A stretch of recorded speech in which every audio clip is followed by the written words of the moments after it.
Have you ever wondered why some men seem trapped in a permanent state of struggle, while others remain unshakable in the face of chaos? It isn't about IQ. It is about wisdom. Stoicism teaches us that there are 7 specific phrases, verbal red flags, that signal a weak mind and a fragile spirit.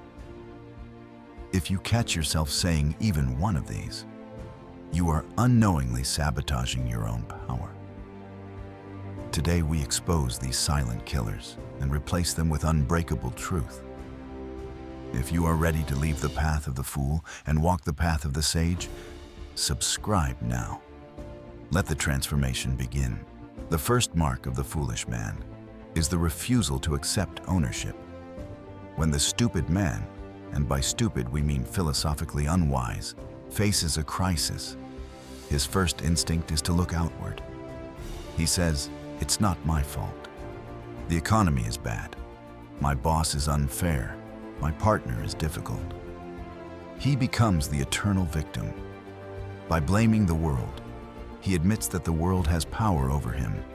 He voluntarily hands the keys to his happiness to strangers and circumstances. The Stoic, however, knows that blame is a waste of mental energy. Epictetus, the great slave-turned-philosopher, taught us that there are things in our control and things out of our control. The foolish man tries to control the external and ignores the internal. The wise man ignores the external and masters the internal. Consider the story of the 2 captains navigating a storm. The foolish captain screams at the wind, cursing the waves for being too rough, shouting at the gods for their cruelty. He abandons the wheel to shake his fist at the sky. The wise captain looks at the same storm and says nothing. He knows the storm does not care about his opinion. Instead, he adjusts his sails. He grips the wheel tighter. He focuses only on what he can do: steer. When you say, "It's not my fault," you are the captain screaming at the wind. You are declaring your own helplessness. A Stoic understands that while the event might not be your fault, the response is always your responsibility. To blame is to remain a child. To accept responsibility, even for messes you didn't make, is the first step toward manhood. As long as you are busy pointing fingers, your hands are too busy to build a solution. This is perhaps the most dangerous lie a man can tell himself. He made me lose my temper. This phrase implies that your emotional state is a remote control device, and everyone around you holds a remote. The foolish man believes that insults, traffic, or rude people force him to react. He is a puppet jerked around by the strings of other people's behavior. If the world is kind, he is happy. If the world is harsh, he is miserable. He has no fortress of the mind. Seneca, the Roman statesman, famously said, "Anger is a temporary madness." He described anger not as a sign of strength, but as a sign of weakness, a collapse of reason. When you say someone made you angry, you are admitting that you lack the discipline to guard your own mind. Imagine a man walking through a crowded market. Someone bumps into him hard. He spins around, furious, ready to fight, screaming about respect. Then he looks down and sees that the person who bumped him is blind and uses a cane. Instantly, his anger vanishes, replaced by compassion. What changed? The physical event was the same. The bump was the same. The only thing that changed was his judgment of the event. This proves that the stranger didn't make him angry. His opinion of the stranger made him angry. The stupid man is a slave to his immediate impressions. The Stoic pauses. He realizes that an insult is like a rock thrown at a cliff. If the cliff is solid, the rock simply bounces off. If you are easily provoked, you are easily controlled. Do not give anyone that power over you. The foolish man lives his entire life in the future. He says, "I'll be happy when I get that promotion. I'll be happy when I buy that house. I'll be happy when I retire." He treats the present moment as a waiting room, a mere obstacle to get through, to reach some imaginary paradise. This is the definition of anxiety and dissatisfaction. By tying his happiness to future events that may never happen, he guarantees misery in the now. Marcus Aurelius, the emperor of Rome, who had everything a man could want, wealth, power, fame, reminded himself daily to find contentment in the present duty. He wrote, "Confine yourself to the present." He understood that the future is a mist and the past is a memory. The present is the only reality we possess. There is a parable of a wealthy businessman who sees a fisherman resting by his boat at noon, laughing with his family. The businessman asks, "Why aren't you out fishing more? You could buy more boats, build a fleet, and eventually build a canning factory." The fisherman asks, "And then what?"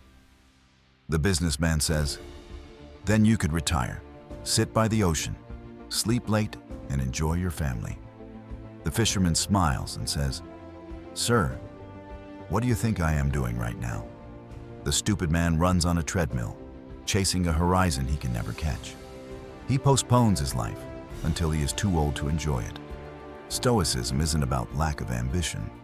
It's about ambitious action without the desperate attachment to the result. If you cannot find peace in who you are today, you will not find it with $1 million tomorrow. You will simply be a rich, miserable man. Stop waiting to live. This is the cry of the man who believes the universe owes him comfort. When tragedy strikes, when he loses money or falls ill, the foolish man feels personally targeted. He views hardship as an injustice. Why me? I'm a good person. This isn't fair. He resists reality, and this resistance creates suffering, turning pain, which is inevitable, into misery, which is optional. The Stoic embraces a concept called amorati, a love of fate, not just tolerating what happens, but loving it.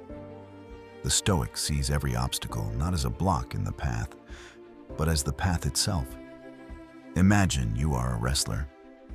If your coach pairs you with a weak, fragile opponent, you learn nothing. You remain weak. But if your coach pairs you with a giant, a champion who throws you around the mat, you struggle, you sweat, and you bleed. The foolish man asks, "Why does the coach hate me?" The wise man understands the coach is trying to make me a champion.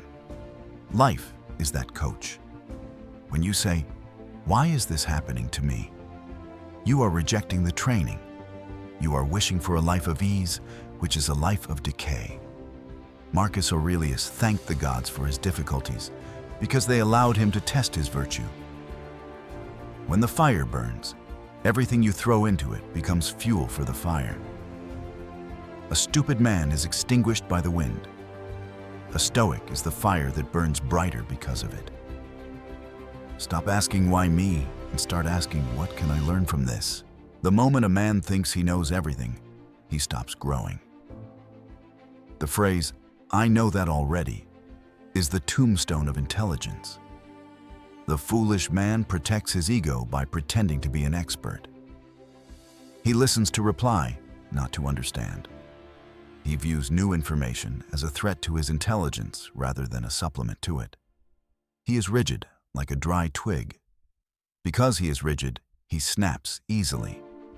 Epictetus was a teacher, and he would kick students out of his classroom who were arrogant.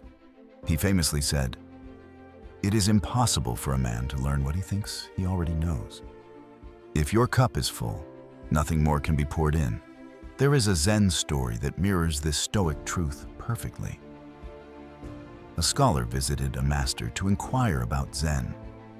As the master served tea, he poured the scholar's cup full and then kept pouring.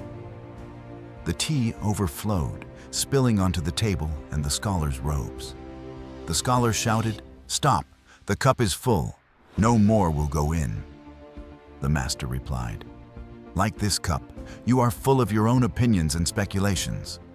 How can I show you wisdom unless you first empty your cup? The stupid man walks through life with a full cup, guarding his ignorance, terrified to admit he is wrong. The Stoic cultivates the mind of a student. He is willing to look foolish in the short term to become wise in the long term. He asks questions. He admits mistakes. He knows that true wisdom lies in admitting the vastness of what you do not know. I'm too busy. I don't have time to read, to exercise, to think. The foolish man wears his busyness like a badge of honor. He mistakes movement for progress. He thinks that running around in circles means he is getting somewhere. But usually, I don't have time is a lie. What he really means is it is not a priority. He has time to scroll on his phone for 2 hours, but no time to meditate for 10 minutes. Seneca wrote an entire essay on this called On the Shortness of Life. His conclusion: life is long enough if you know how to use it. He observed that men guard their money greedily. They wouldn't let a stranger steal their wallet, yet they let everyone steal their time.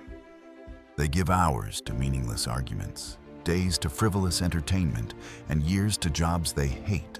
Imagine you have a bank account that deposits $86,400 every morning. But at the end of the day, whatever you haven't used is deleted. You can't save it. You would spend every cent, wouldn't you? That is your life. You get 86,400 seconds every day. The foolish man lets them drain away, distracted and unfocused. The Stoic treats time as his most precious commodity. He ruthlessly cuts out the non-essential. He says no to the good, so he can say yes to the great. When a man says he doesn't have time to improve himself, he is saying he is too busy driving to stop for gas. Eventually, he will break down. Do not be the man who reaches his deathbed realizing he was busy, but he never lived. This is the ultimate cage. The foolish man lives his life for an audience that isn't watching. He buys things he doesn't need with money. He doesn't have to impress people he doesn't like. He is terrified of judgment. He censors his true thoughts and suppresses his true nature because he craves the validation of the crowd. He is a slave to the opinions of others. Marcus Aurelius found this behavior baffling. He asked, "I have often wondered how it is that every man loves himself more than all the rest of men, but yet sets less value on his own opinion of himself than on the opinion of others." Think of an actor on a stage. If he spends the whole play looking at the audience to see if they are clapping, he will forget his lines.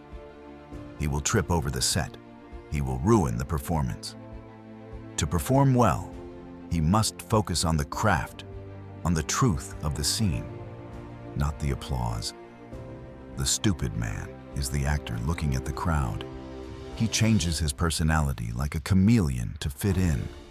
The Stoic stands firm. He values his own conscience above his reputation. He knows that fame is just noise, and reputation is just what people think you are. Character is who you actually are. If you seek the approval of others, you give them the power to destroy you with a single criticism. Break the chains. Let them think what they want. You have a life to lead.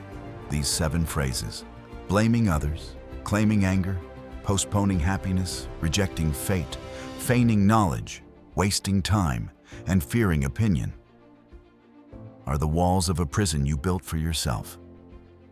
But the door is unlocked. You can walk out at any moment.